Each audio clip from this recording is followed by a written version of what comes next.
10 seconds.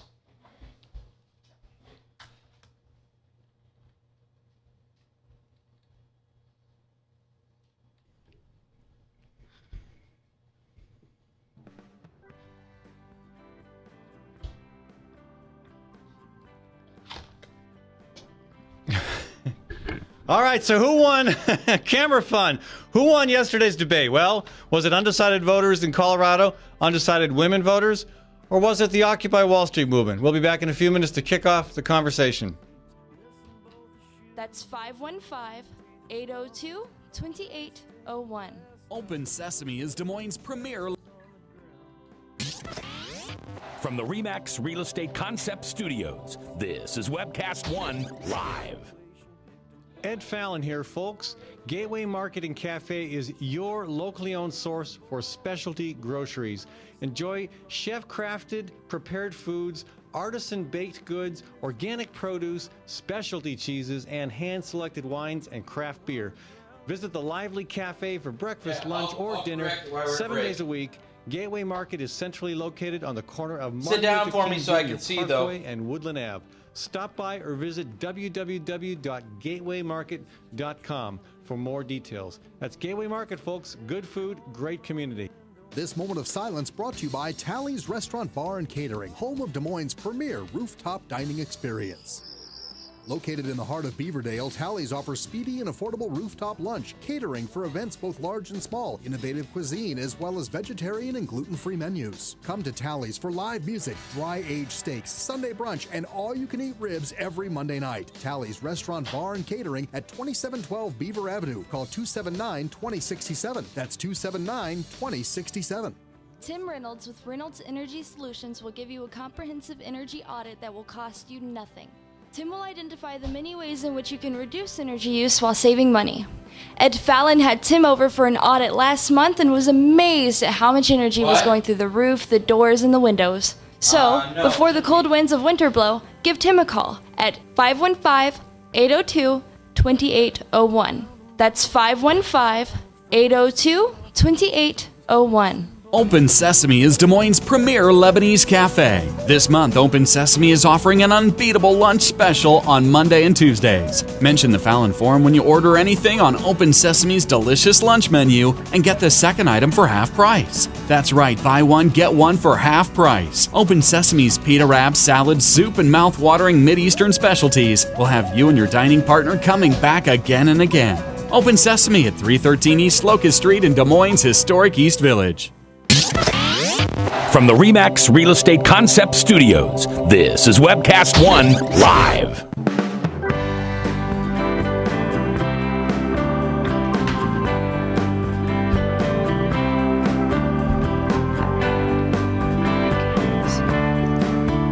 Okay, folks, I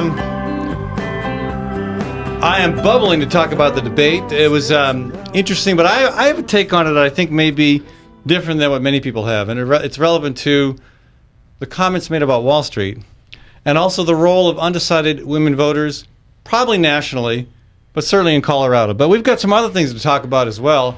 I'm delighted to have Suzanne Arms and Angela Clark in the studio with me, and they were caught by road closures. So they just rushed in at the last second here, and we're still trying to get everything situated. But welcome to the program, folks. It's good to be here. Thank you, Ed. Let's make sure our camera's doing all right there. Got a new producer tonight. Today, Dan Fry is with me. Dan is a wizard at this stuff, but normally it's Maddie Arrington who's got the day off.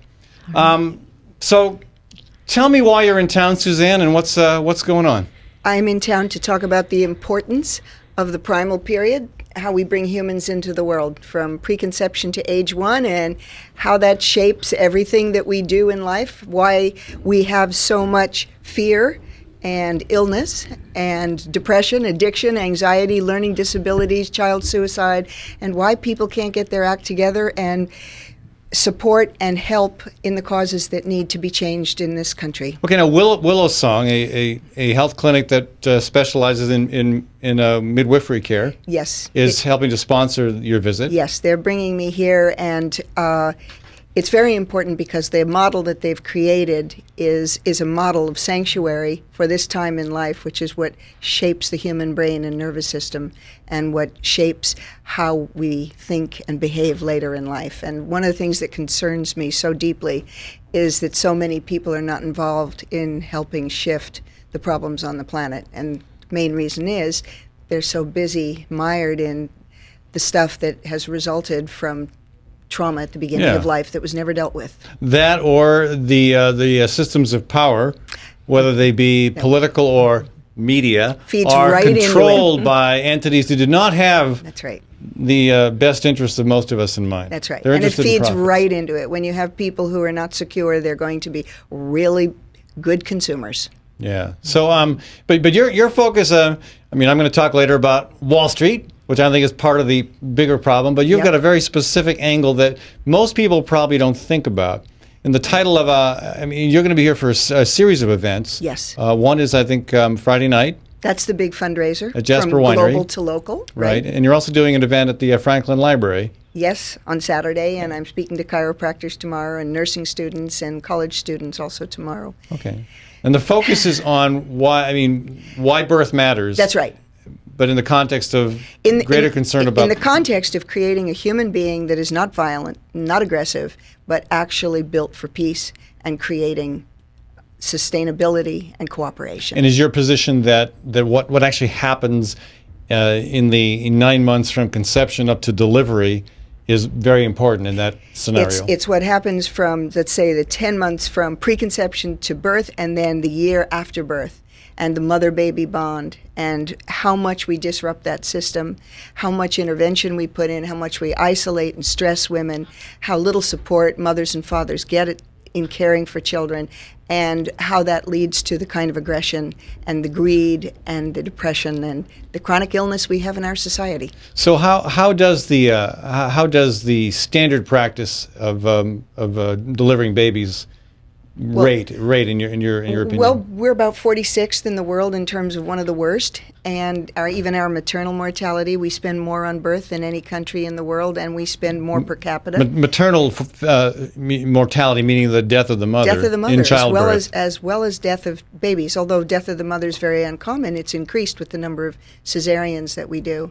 1 out of every 8 babies is born too soon or too small. The prematurity rate and that's avoidable, you're saying? Yes, Yep. it is avoidable, and midwifery care is what changes it. Yeah. It has to do with the personal touch, the actual care that people give to women in their diet, in their health, in their feelings, because birth is so deeply psychological. And the hormones that a woman creates in pregnancy and birth and afterwards are either hormones of stress or hormones of calm.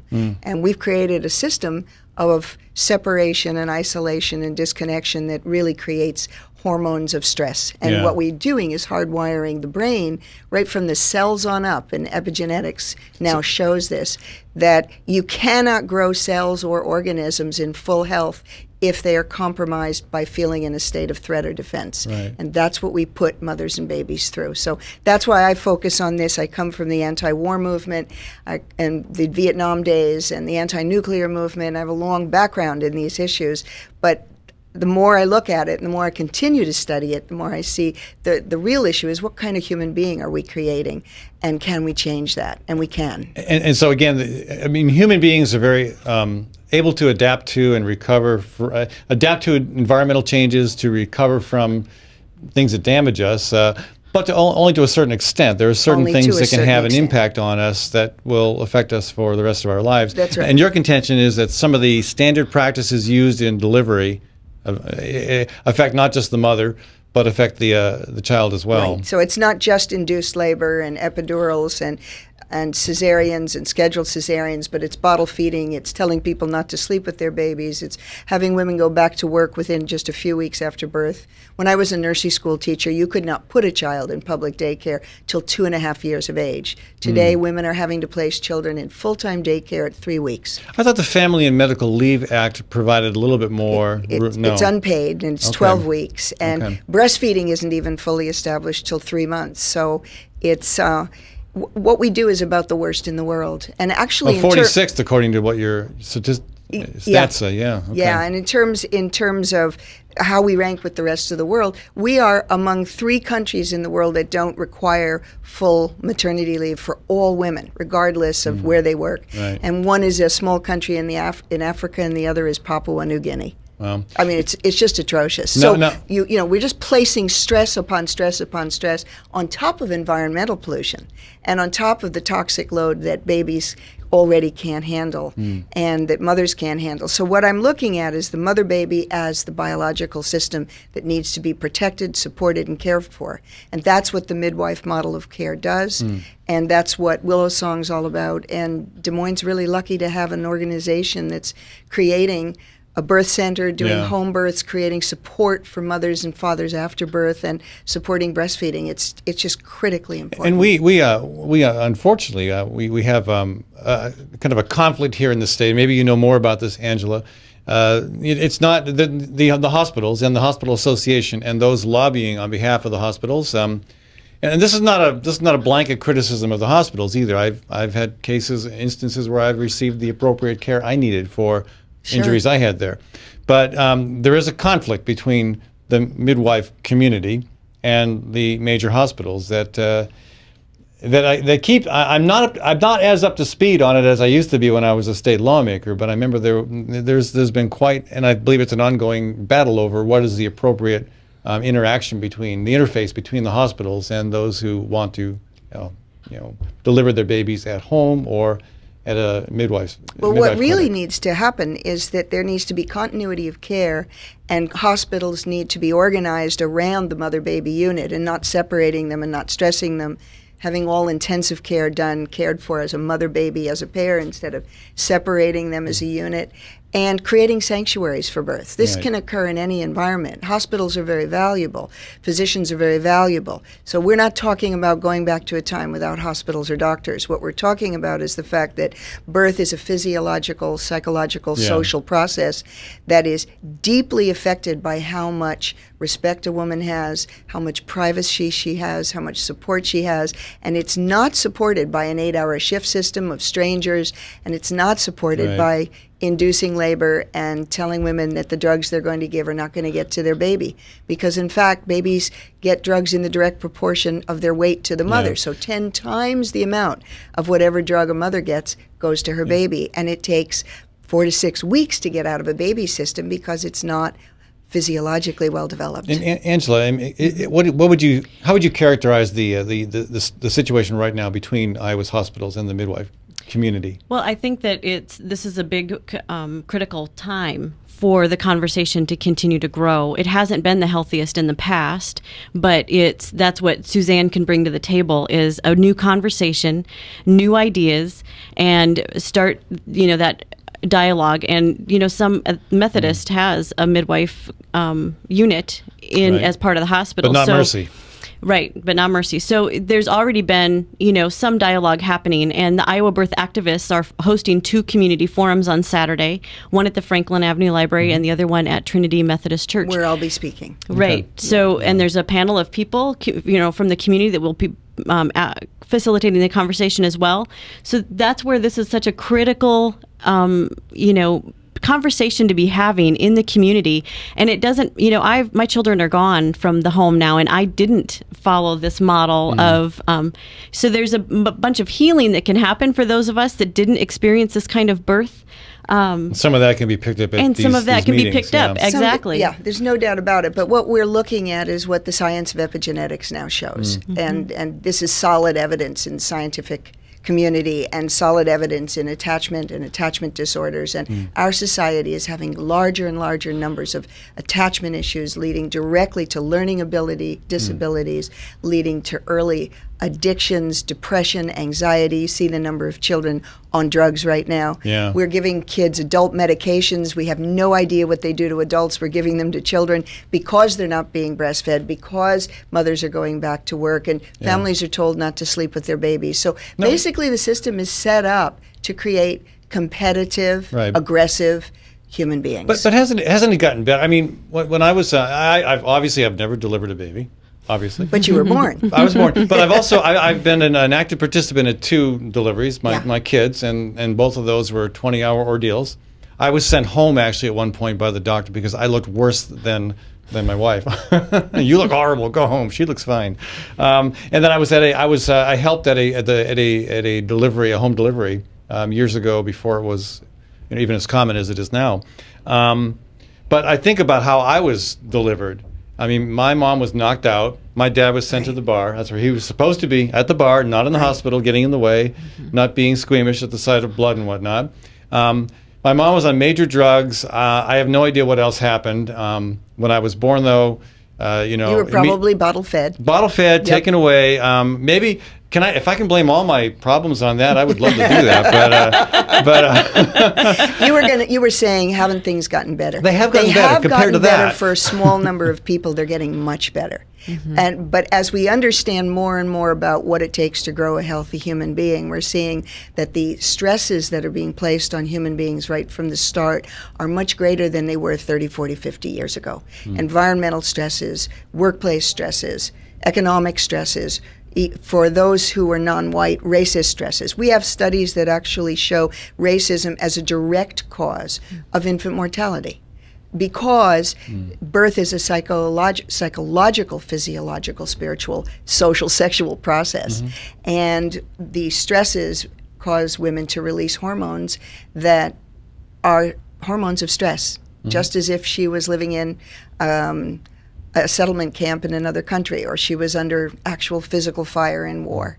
And what we need to do is focus attention on this extremely important period of time called the primal period, from just before conception to when the child's having its first birthday, and the development of the brain, the nervous system, and the bond between the mother and baby, the immune system. The mother-baby bond's the key to everything. So it all sounds very sensible to me. But what if we had somebody from the Iowa Medical Association here, somebody from Mercy Hospital? What would they? I mean, what would they say? How would they critique this analysis? They would say that birth is not safe outside the hospital. I'm not saying all births should take place outside the hospital, although probably 80% could safely take place according to the United Nations and many others who have studied it. And sometimes you don't know till the very end of the... You can almost always tell a problem that's going to arise beforehand, and there's always time to transport if necessary. The key is the kind of care you get before birth. It's not 6-minute visits with a physician. It's hour-long visits. It's socioeconomic issues. It's stress issues. It's dietary issues that change the health of the mother.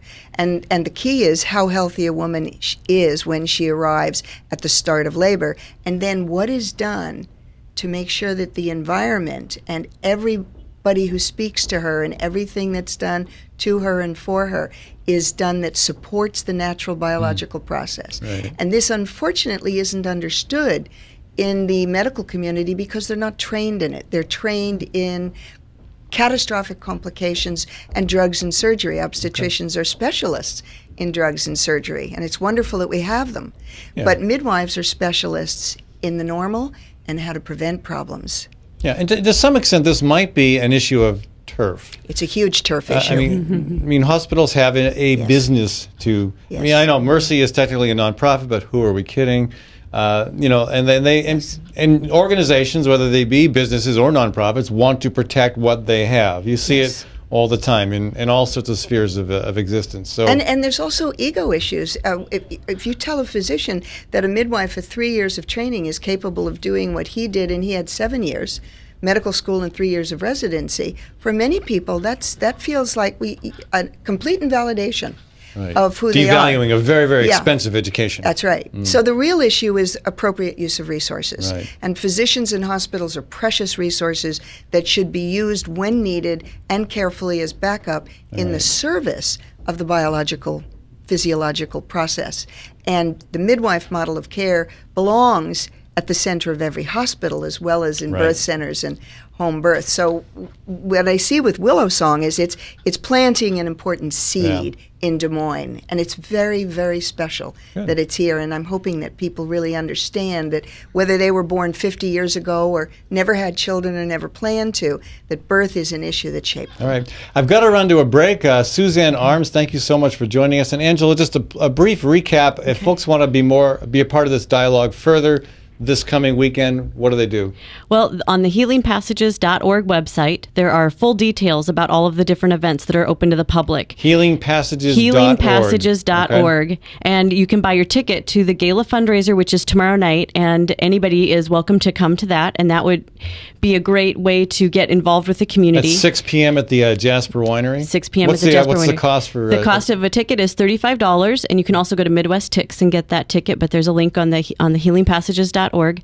And then on Saturday, as we talked about, there's 2 community forums. So anybody from any stage of life can come into these forums and be an activist and be a part of the change, because it's going to take all of us, not just those in the birthing years, to be part of the community conversation. And I hope you'll get some officials from the Department of Human Services, the Department of Health, state legislators, maybe somebody from the governor's office to attend as well, because I think it's an important conversation for them to be a part of as well. So I think the team has done an excellent job. I'm not sure who's all on the forums, but they've done a great job of pulling in. We're also talking to chiropractors, Des Moines University students tomorrow, and Grandview nursing students. Right. So if there's any students listening, just check on the website for the details. Students on Monday. So you've done your homework, right? Yep. I just want to get the environmental community and the peace community and the social justice community involved. Well, that's now. why you're here. That's right. All right. Hey, thank you, Suzanne Ed. Arms, Angela Clark, thanks so much for joining us. And folks, we'll be back in a few minutes. David Johnson, City Councilman from West Branch in Eastern Iowa, will be on the program. We're going to talk politics. And I suppose we'll talk a little bit about that little debate last night. I want to remind you that this show is sponsored in large part by individuals, businesses, and organizations that believe in providing an alternative to the crazy talk you get on commercial radio. So I want to thank Physicians for Social Responsibility, and also the Sierra Club, the Iowa chapter of the Sierra Club. We'll be back in a few minutes on the Fallon Forum. Real Estate Concept Studios. This is Webcast One Live. Community CPA is the 15th largest CPA firm in Iowa, providing audit, tax, and accounting services. Community CPA specializes in international tax treaty and double taxation avoidance among countries and states. 9 dedicated, experienced, hardworking staff are the company's foundation, and their compassion towards every client is the secret behind Community CPA's success. At Community CPA, you can expect quality service year-round. Call 288-3188. Community CPA, 3816 Ingersoll. Experience the difference. Tim Reynolds with Reynolds Energy Solutions will give you a comprehensive energy audit that will cost you nothing. Tim will identify the many ways in which you can reduce energy use while saving money. Ed Fallon had Tim over for an audit last month and was amazed at how much energy was going through the roof, the doors, and the windows. So, before the cold winds of winter blow, give Tim a call at 515-802-2801. That's 515-802-2801. Times are tough, and most people are just trying to make their cars last a little bit longer. That's why you should know about Sargent's Garage in Des Moines. You can trust Sargent's to make the right diagnosis and give you a fair price. Whether it's a routine oil change or a major repair, Sargent's always does outstanding work. So don't give up on that old car just yet. Call Sargent's Garage at 246-8149. That's 246-8149 for Sargent's Garage. Hi, folks. It's Ed Fallon here. Proof Restaurant at 13th and Locust. You've probably been there for their award-winning, nationally recognized lunch specials. Well, now Proof is open Thursdays and Fridays for supper. And here's where the chefs really get creative. Let me tell you, they're like artists, okay? I've been there, and it is one of the best meals I have had in Des Moines. I've heard that from other people. You got to check it out. Proof for supper, Thursdays and Fridays, and also the second Saturday of the month. Do not assume you can get in. Make reservations. Contact Proof Restaurant online at proofrestaurant.com or 244-0655. That's 244-0655. Drug and alcohol addiction slowly steals a person's identity, tearing away pieces of their life little by little until one day it seems like the hope of a happy future is gone and there's no chance of getting it back. Here at St. Gregory Retreat Centers, we can assure you that there is hope. Our unique approach to recovery begins with the understanding that the dysfunction and damage caused by addiction can be overcome, not just dealt with. Don't let another day go by. Call St. Gregory today.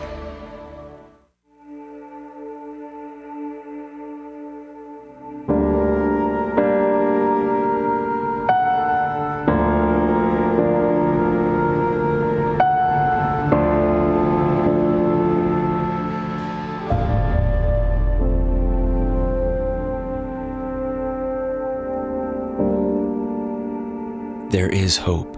Visit groundwire.net and chat now with a live coach for answers. From the RE/MAX Real Estate Concept Studios, this is Webcast One Live.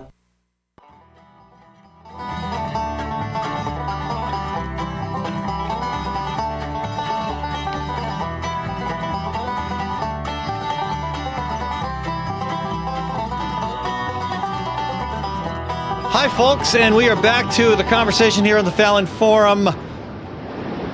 And we have an ocean in the background.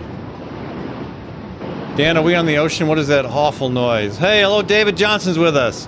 Hey, how's it going, Ed? Good, except for the incredibly loud noise in the background. Is that wind? I don't think so. We don't have wind here. Okay, we're going to have to do something because that Skype connection is too much background noise. I tell you what, David, could you just call us back on the phone? Sure. Okay. I think you guys got my number. Yep, we'll just call you back on the phone because this Skype connection is way too much noisy, like crashing waves. Yes. All right. Well, we'll connect with David Johnson in a few minutes. I want to take a second to thank some of our business sponsors as well. Tim Reynolds with Reynolds Energy Solutions. Again, this is a great time of the year to get an audit. It won't cost you a penny. I've had a number of the Fallon Forum listeners and supporters have have contacted Tim about getting an audit, and I'm getting preliminary reports back on how awesome it is. I mean, the guy, it takes some time, especially if you've got a big house or lots of issues. It's going to take a little bit of time for him to go through and analyze stuff, and he does it with incredible detail. People who thought that they had no issues are saying, "Wow, Ed, we're really glad this guy came over." Again, the audit costs you nothing, and if you decide to do some of the work that Tim identifies, that will cost you, but some of that might also involve rebates. And again, it's worth it because you will not only reduce your carbon footprint and feel much better about that, but you will also save money in the long run, and you'll also help support a business that supports progressive alternatives to commercial radio. I also want to thank Proof Restaurant. Now, the debate was a big event last night, but I got to tell you, the bigger event for me was dinner at Proof Restaurant. I have their menu here. I'm so impressed. They've just started this Wednesday, Thursday deal. They started suppers, let's see, Friday and Saturday about a couple months ago, but just as of last week, Wednesday and Thursday as well. And sometimes Friday and Saturday is booked and you can't get in. So I strongly recommend you check out Proof on Wednesday and Thursday. Again, the service is fantastic. I had the Prince Edward Island mussels. I also had some of the quick fried baby clams with chorizo. Phenomenal. You know, you think of the best seafood you'll want to get on the coast. We might as well have an ocean next door because this stuff was incredible. I also tasted, speaking of seafood, this isn't actually the sea, but trout. They had a seared trout with butternut squash succotash. That was awesome. And the petite tender, the steak with a Yukon potato, mushrooms, bone marrow. I've never eaten bone marrow before. I thought, okay, that's kind of odd. It was really good. It was incredible. It was one of the best gravies I've had. So absolutely, folks, check out Proof Restaurant Wednesday and Thursday evening. Of course, Friday and Saturday as well, also for lunch, but I really highly recommend you check them out for Wednesday and Thursday. And mention the Fallon Forum. And thanks again for supporting all the businesses, local and again, owned by people who believe in more balance when it comes to talk shows. All right, so Dan, where are we at here? Let's see. I think we've got David on the phone. David, if we've got you on the phone, we're going to go to you right now. Hello, David. Are you with us? Are you there, Ed? Yes. Are you with us, David? This is me. All right. This is better. You don't sound like you've got crashing waves in the background. Hey, I do want to open up the phone lines, too, to other folks to join the conversation at 244-0077, 244-0077, or long distance, it's 855-244-0077. Before I give you my take on the debate, David, briefly, what's your thought on last night's head-to-head with Romney and Obama? Well, I was a little disappointed, actually, in Obama's performance. You know, I generally like kind of the feisty debates. And, I understand he needs to be presidential, but I thought he could have shown a little bit more teeth and gone after Obama. There were certainly a lot of points he could have gone for. Yeah. And, Well, he showed a lot of teeth. He has a beautiful smile, but there were times when I would agree that it could have been a little bit more pointed. I mean, I don't know why he didn't bring up the 47% issue, the exactly. Bain Capital. And I did notice, well, I'll talk more about this too, but I did notice when Obama basically, used the message of the Occupy Wall Street movement, those little green and yellow lines showing where the undecideds were and how they felt, they went up. Right. That language works well. I don't know why we didn't hear more of it. I know. It's really kind of disappointing, and I don't know if maybe strategically they were thinking in terms of let's let Romney spew on and on and on so we can use some clips in the next couple of weeks for ads. Because Romney was just contradicting himself all over the place. It was really like he threw the right wing nutsos under the bus. Yeah. So since when? Screw you guys, I've got the nomination. Now I'm going to try to pander to the middle. Since when did Romney like the health care plan that he helped orchestrate in Massachusetts? Since when did Romney like any kind of government regulation over business? I mean, those were like a new candidate. Yeah. It was pretty shocking to hear those words come out of his mouth. I should say again, right? Yeah. Folks, David Johnson with us. He's a city councilman from West Branch, also a recent candidate for the state legislature. Let's go to our phone lines, 244-0077. Hopefully, Dan, we can keep David on while we go to, Charles Goldman on line 2. Hello, Charles. Ed, you're breaking up a little bit. Oh, breaking up is hard to do. So I'm sure it wasn't hard to have a better meal than watching that debate last night. Oh, the meal was great. Proof was fantastic. The debate was interesting. What's your take? I think it was the typical political malpractice of the Democrats of seizing defeat from the jaws of victory. I mean, they allowed Romney to stand up there and pretend. Well, first of all, I'm not even sure that was Romney standing up there because that was a different candidate who repudiated right. just about every position he's taken up until the hour before the debate. Yeah. He allowed him to present himself as a champion of the middle class, i.e. the 47% statement, to talk about regulation as being okay, to defend. I mean, he even criticized the big banks being allowed to be too big to fail. I mean, unbelievable. I mean, it was absolute political malpractice by the president. At no point did he challenge the continued statement about $700 billion coming out from Medicare, not to be used on the Defense Department the way Ryan wants it, but to be used to fund insurance for people who don't have insurance. So let me ask both you and David, Charles. And Charles first, do you think the president failed to point out those obvious flaws by design, or was he just tired and not on his game, or what? I have no idea. He looked like he was completely disinterested, and I don't think he pointed out any of the flaws whatsoever. I think he should have, when Romney started talking about the pre-existing conditions, he should have pointed out that just a week ago he said just the opposite. Yeah. People no insurance can go to the emergency room. Yeah. It was unreal. And, the last question I would have is, the president didn't notice this continuous states' rights issue that Romney kept bringing up. The states are going to take care of everything.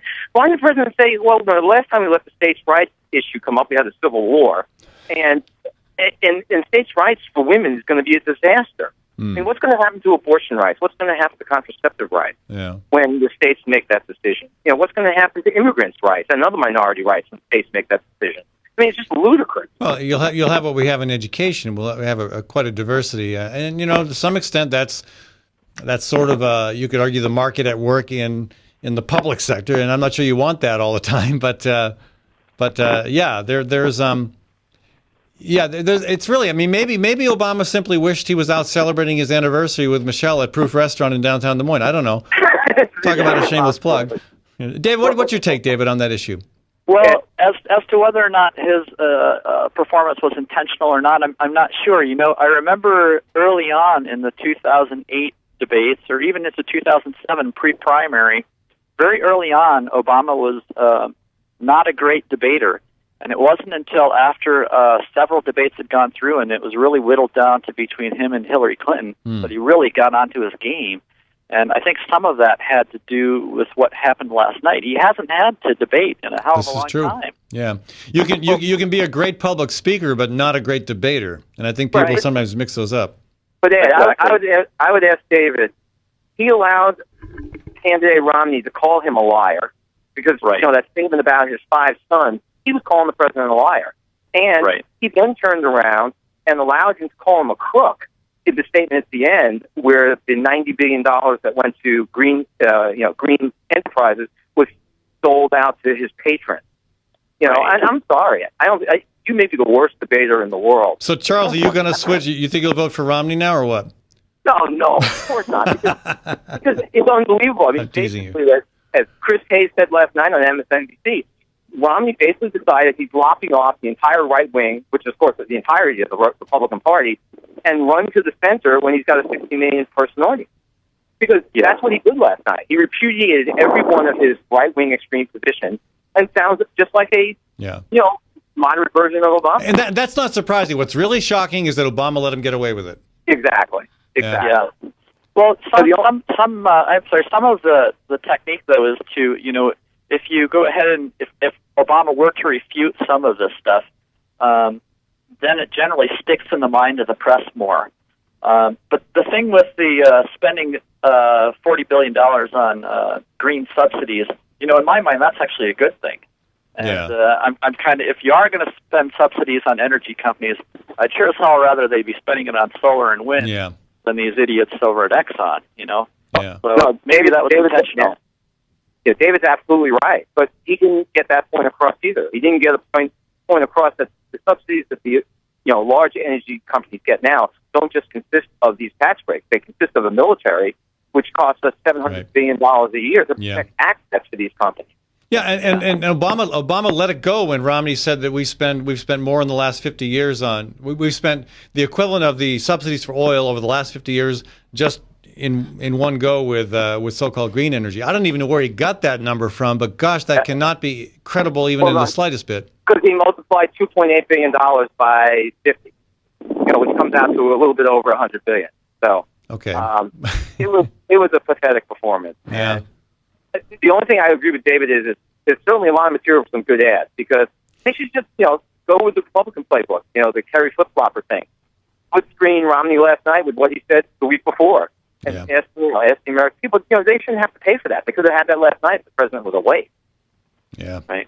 Charles, thanks for joining us. Okay. All right. Have a good show. Yeah. Good luck, David. So I mean, I don't. When Obama is being criticized for his performance from people who are naturally inclined to support him and criticized pretty harshly. I mean, the criticism from Charles, that's some of the harshest I've heard, but I don't find much to argue in it. But I mean, one of my takeaways from this was that when Obama talked, the populist rhetoric that has been attributed to the Occupy Wall Street movement, the little green and yellow lines went way up. The support for his message among undecided voters in Colorado, both male and female, went way up. To me, that's a winning conversation, but I don't know whether Wall Street is going to allow that conversation to continue. What are your thoughts on that? Well, that's where the Democrats and the president have to take control of the dialogue. I mean, when Mitt Romney said that people are corporations, that's Obama's cue to say, well, I think you are confusing corporations with yourself. He is a walking corporation. And yeah, exactly. You have to draw the line and basically paint Mitt Romney as this guy is going to help corporations and I'm going to help people. It's really that simple when you get down to what people value. And I think the majority of Americans see that if we raise the middle class standards, then everybody wins. Yeah. Now, I'm curious, where did you watch the debate? Were you at a debate party or? No, I watched it at home. We had the kids at home, so. Yeah. Did you make them watch it? My daughter, my 9-year-old daughter, watched it with us. Really? The other ones are a little too young. Yeah. What'd she have to say? I'm just curious. Oh well, she's thoroughly programmed in my politics. I had her help me a little bit on the campaign, so we're getting her trained. Hey, are you able to stick around for another segment with us? Sure, I'd be happy to. Good. I'd love to get your take on some of the local and state political races. The big issue of money in politics continues to be one that we take a look at. We talked about the Move to Amend campaign yesterday. So if you're okay to hang on for a bit, David. And again, just so folks who may not know you, David Johnson is a city councilman from West Branch. And you ran for the state legislature, remind me, 2 years ago? I ran for it earlier this year. I lost the primary race. Okay. And that was for which seat? That was the 73rd. So that's Cedar County, I believe? Yeah, Cedar County, Johnson County, and Muscatine. Okay. All right. Folks, join us if you want on the phone as well, 244-0077-244-0077. And I'm happy to announce I have internet access again in the studio here, so you can email me your comments, questions, critique at fallonforum@gmail.com. That's fallonforum@gmail.com. And please go to my website, fallonforum.com, www.fallonforum.com. If you don't catch a show, if you missed one, you want to go back and check, we've got podcasts available, not just video podcasts, but if you don't want to look at me and see how ridiculously white the shirt is, you can always just go to the audio podcast, much smaller file, put it on your phone, take it with you. You can hear the conversation there. And I always appreciate comments after the fact too. I'm trying my best to provide a broad slate of subjects, and while maintaining my own opinion, to provide opportunities for comparing various opinions. For example, tomorrow we've got our own debate here on the Fallon Forum. Bruce Hunter, the Democratic State Representative from the South Central District in Des Moines, will be debating on this program with Patty Bronco. She's the Republican candidate. That should be a good conversation. But we'll be back in a few minutes with David Johnson on the Fallon Forum. From the RE/MAX Real Estate Concept Studios, this is Webcast One Live.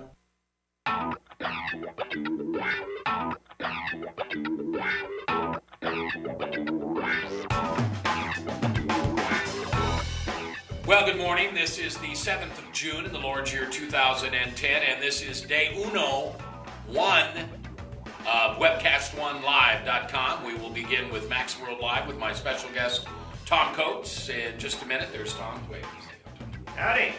And we will be live for the very first time on Webcast One Live.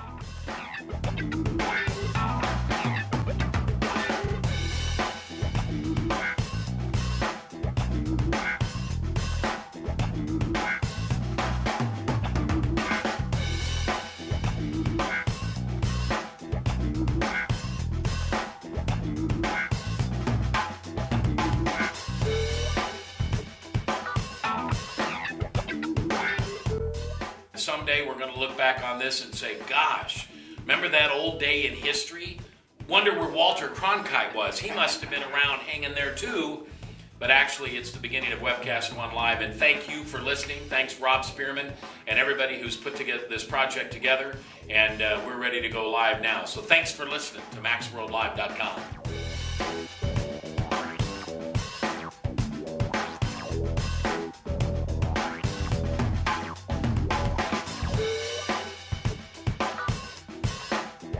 I can't tell you that it's going real well from time to time, but it is going.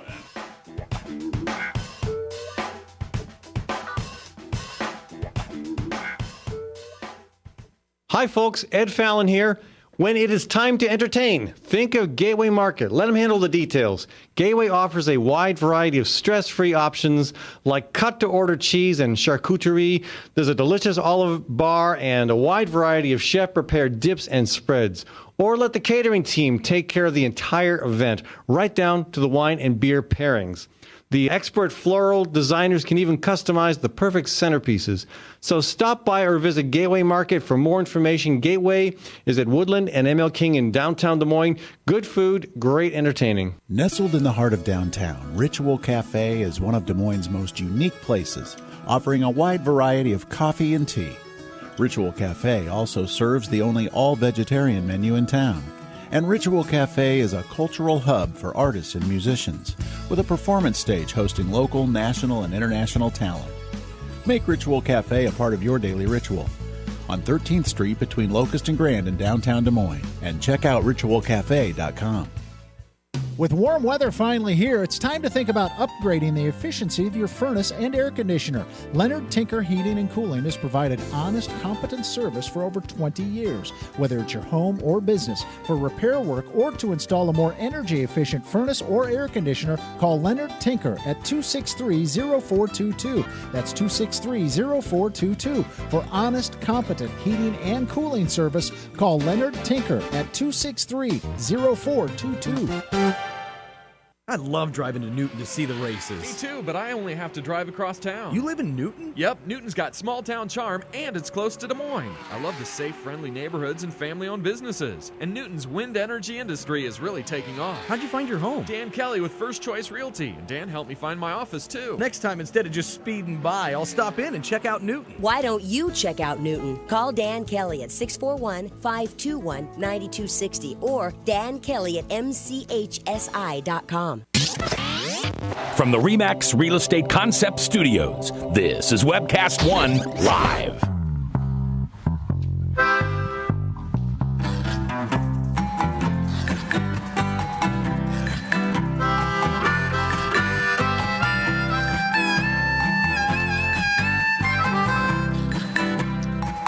Welcome back, folks. And just so you know, Bradshaw will be with you at 1:30, and gosh, I'm dying to know what Bradshaw thought of the debate. I'm sure he watched it. I imagine he did not fall asleep.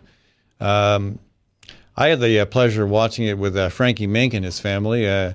Frankie's no stranger to this the Webcast One Live studio either, and he's been on this program as well. And it was interesting to see it with a group of people who had similar perspectives as I did, but with a different take on various components of it. So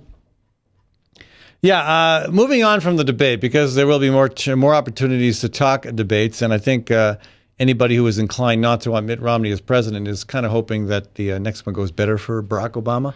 Personally, what I'd really like to see would be at least two of the other third-party candidates included. I can't see any reason why it wouldn't make sense to include Jill Stein with the Green Party and former New Mexico Governor Gary Johnson with the Libertarian Party. I think having their voices in the conversation would make the debate much more interesting.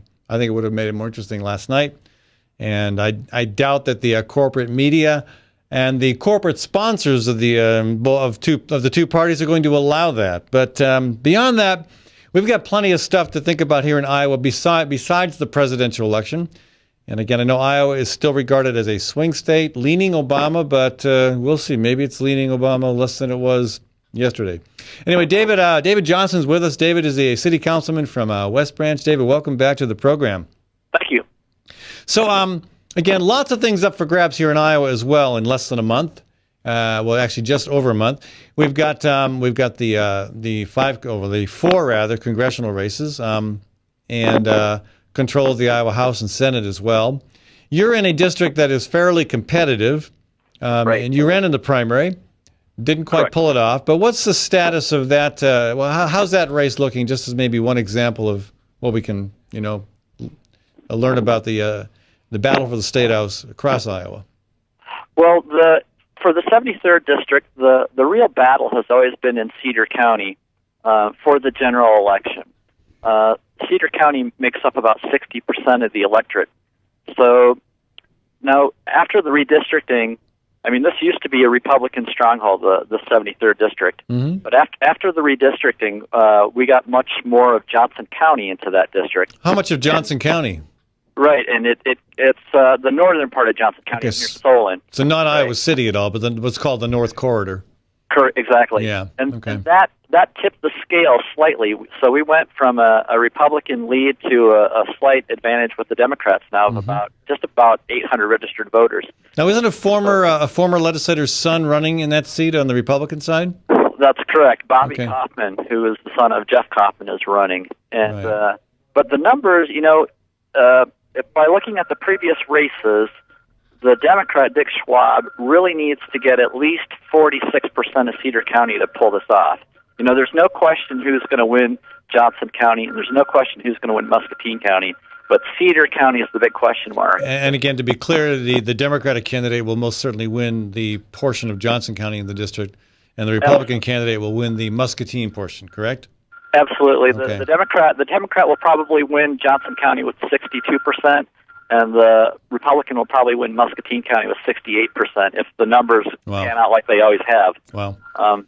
So, but again, most of the district is Cedar County. So I'm curious, is that a race that the Democrats and or Republicans have targeted, one that they're pumping a lot of resources in to try to win? Well, that's a good question. I know that the Republicans are pumping in a lot of money, but when you look at the financial reports coming in on the Democratic Schwab side, I'm not seeing it. And in fact, there was only one union that I've seen so far give campaign contributions, and that was from the July report. Yeah. So maybe that's changed. Now, you ran against Schwab in the primary. Correct. Are you guys all buddy-buddy now? Not buddy, but I'll vote for the guy. I don't have him over for tea or anything. Right. But, part of your campaign was focused on campaign finance reform, right? Yeah. Big part of it. Big part of it, and, TIF reform. Tax increment financing, yeah. That's a program that has its place and has its function and has its value, but is being abused so badly all over the state. And that's an issue that tends to unite both Republicans and Democrats who want good government. And it also unites Democrats and Republicans on the wrong side who want to either pay back friends and politically well-connected, interest groups, or they just don't get the disconnect. They see it strictly as a jobs creation thing without looking at the big picture. But is that issue coming up in the? Are either of those issues that you raised in the primary coming up in the general election? I don't hear it, and I don't see it because I don't see a lot of public campaigning. I really don't. There's just they had one debate, and they held the debate in Coralville, for crying out loud, which is not even in the Coralville. That's it's just not even in the district. That seems like a big mistake. I would think Cedar County residents would be a little bit unhappy about that. Well, I think they are. I think Cedar County Democrats have been kind of put off a lot by this campaign. Well, it's I don't see the Democrats regaining control in the Iowa House, but they could make some inroads, and that seat is one in which sounds like it could happen. It could happen. Yeah. What's your take on the two congressional races in eastern Iowa? Well, I'm much more concerned with Dave Loebsack, obviously, because he's my congressman. I think he'll win, but when you say concerned with Dave Loebsack, are you concerned with his voting record or concerned with his re-election prospects, or both? No, I'm concerned with making sure that he gets reelected. Okay. From my personal standpoint in my job, I'm a certifying official for veterans, and I can tell you, Dave Loebsack and his office have been absolutely instrumental in getting veterans their education benefits. I was talking with a veteran here recently from central Iowa. Well, actually from southern Iowa. He's now in Loebsack's district. He was in Leonard Boswell's district, and he says Loebsack has done so much more for veterans than Boswell ever did. Referencing the closure of the Knoxville Vets Home, but other issues as well. But my big beef with Dave Loebsack is his vote for the national defense, the defense budget, on the grounds, and I'm quoting a staff person. One of his staff told me that he voted for it because, quote, it's a jobs bill. I have a real hard time with that. If military spending has become the way we create jobs in this country, we are in such deep trouble. Deeper trouble than we even already know we're in. And so I had a real hard time with that. I don't know whether you have any interaction with Congressman Loebsack on that issue, but if you got anything to share on that, I'd be happy to hear what you know. Well, I think you're right. I mean, anybody that studies history, certainly recent Soviet history, is you don't want to base your economy on warfare, especially when your country is needing jobs. Sending kids off to war is expensive, right? And bringing them back and having to deal with all of the hurdles that they're facing is expensive too. Okay. Yeah. So I understand why Congressman Loebsack would want to do his part to help veterans, especially as they return to this country. But what is the wisdom? What is the logic? Especially given what you just said, is I think additional historical point of reference. Why would he come out and support a bill that even did things that the Pentagon didn't want, that is, according to his staff, described as a jobs bill? Why? What's the motivation? I'm not finding it. Yeah, I can't find it either. We would have to reach inside his head. I don't know. Was there dealings going on? Who knows? I don't know. Just pressure. I don't know. But how is that race shaping up in terms of polling? I've not, since the Register is no longer a statewide newspaper, they cover about 6 counties and shrinking, and they probably will do a poll on it. But I'm going to take more of a cue from what you've, what kind of polling you've seen in Eastern Iowa. Have you had anything to share on that account?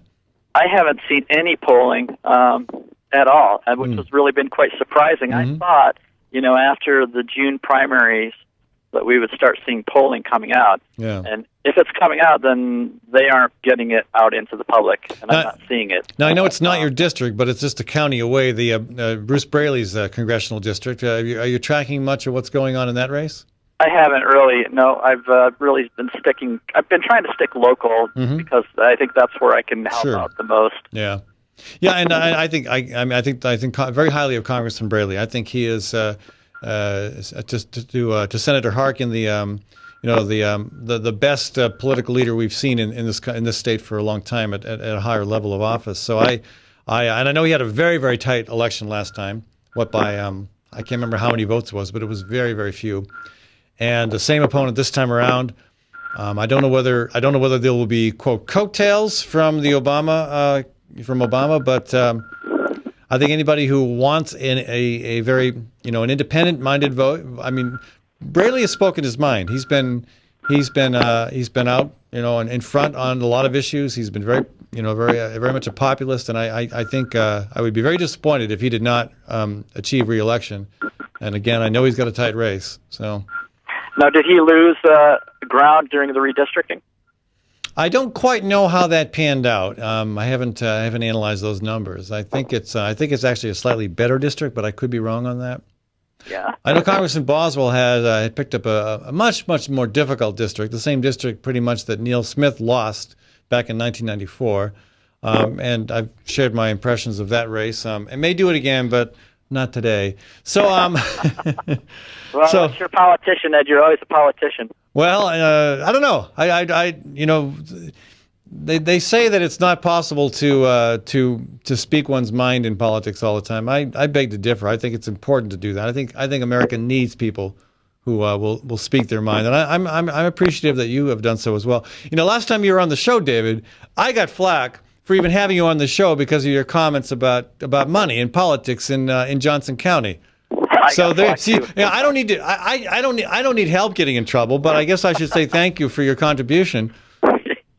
Yeah, well, I mean, my mother-in-law has always told me when I first got into politics, if you're not pissing off somebody, you're not doing your job. Right. So, so are you still getting under the skin of the Johnson County Democrats, or has that all been put under the rug? I try not to get under their skin. I'm trying to help reform them. One of the things I'm trying to do now is to educate them more specifically about the 73rd district.